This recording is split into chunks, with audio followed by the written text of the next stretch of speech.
मी DM Bhosale, Satara जिल्हा मध्यवर्ती सहकारी बँक लिमिटेड सातारा, शाखा शिरवळ, विंग, भोळी आणि पळशी विकास अधिकारी म्हणून काम पाहतो आणि सातारा जिल्हा मध्यवर्ती सहकारी बँकेची असणारे कर्ज धोरणं, त्याचप्रमाणे सातारा जिल्हा मध्यवर्ती बँकेच्या मार्फत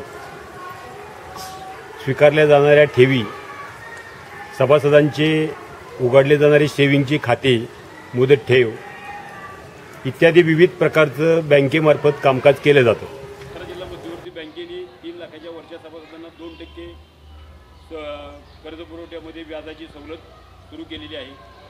या पद्धतीने सभासदांना साधारणपणे पीक कर्ज 0% व्याजदराने सध्या तरी बँकेमार्फत दिलं आणि मध्यम मुदत कर्ज पुरवठा 13%, मध्यम मुदत दीर्घ मुदत. मध्यम कर्ज कुठल्या काळामध्ये वैयक्तिक पाईपलाईन असेल, सार्वजनिक पाईपलाईन असेल, इलेक्ट्रिक मोटर असेल, जमिनीचं लेवलीकरण असेल, तुमचे ट्रॅक्टर खरेदीकरण असेल, JCB खरेदीकरण असेल किंवा शेतीच्या उपयुक्त किंवा तुम्हाला शेतजमीन एखादी खरेदी करायची, जमीन सपाटीकरण असेल, म्हणजे जो बँकेच्या 50 प्रकारच्या कर्ज योजना आहेत त्यामार्फत कर्ज पुरवठा बँकेमार्फत सभासदांना सोसायटीच्या माध्यमातून केला जातो.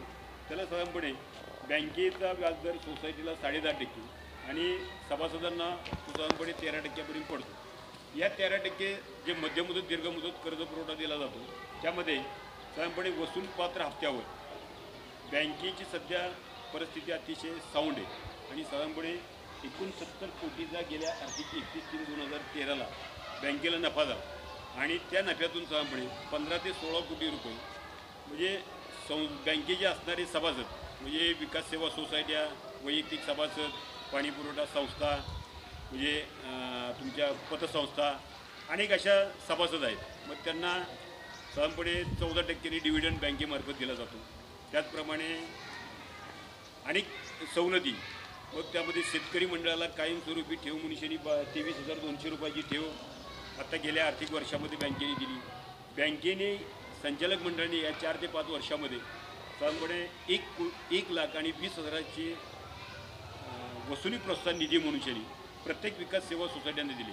आपल्या या तालुक्यामध्ये 51 विकास सेवा सोसायटी आहेत आणि साधारणपणे जिल्ह्यामध्ये साधारणपणे 950च्या आसपास विकास सेवा सोसायटी, असे संपूर्ण जिल्हाभर ही यंत्रणा राबली जाते.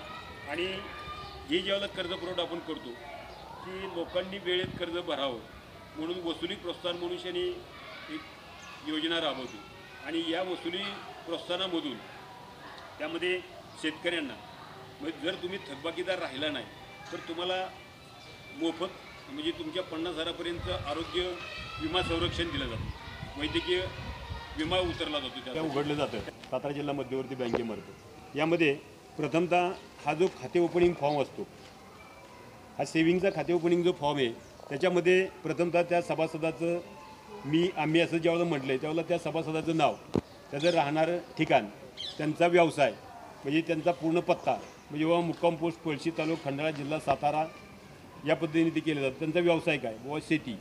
मग आम्ही या खात्यामध्ये साधारणपणे विनंती अर्ज करतो की आपल्या बँकेचे खातावणीस माझे सेविंग म्हणजे त्यामध्ये चालू ठेव खातं, सेविंग ठेव खातं, रिकरिंग ठेव खातं, मुदत ठेव खातं, दामदुप्पट ठेव खातं, वेगवेगळ्या प्रकारची खाती आहेत. मी सेविंग ठेव खात्याचं एक आपल्याला तुम्हाला उदाहरण सांगतो. या खात्यामध्ये व मी 500 रुपये भरूनशनी आपल्याकडं म्हणजे जमा होण्यासाठी यासोबत देत आहे, हे जमा करावेत. अशा प्रकारच्या खात्यासंबंधी बँकेचे हल्लीचे नियम आम्हाला बंधनकारक आहेत, आम्ही त्याचे पालन करू. मग त्यामध्ये वारस असतात, तर त्यामध्ये फक्त वैयक्तिक तुमचं खातं असेल तर तुम्ही वैयक्तिक तुमचं XYZ की बाबा समजा पुरुष असेल तर तो काय करतो बाबा स्वतःच्या पत्नीचं वारस म्हणून शनी नाव लावून देतो, की बाबा समजा पत्नी नसेल तर बाबा मुलांचं नाव वारस लावून देऊ शकतो. एकापेक्षा 2 खातेदाराला वारससुद्धा देता येतात. अशा पद्धतीने या पद्धतीचं खाते फॉर्म भरला जातो.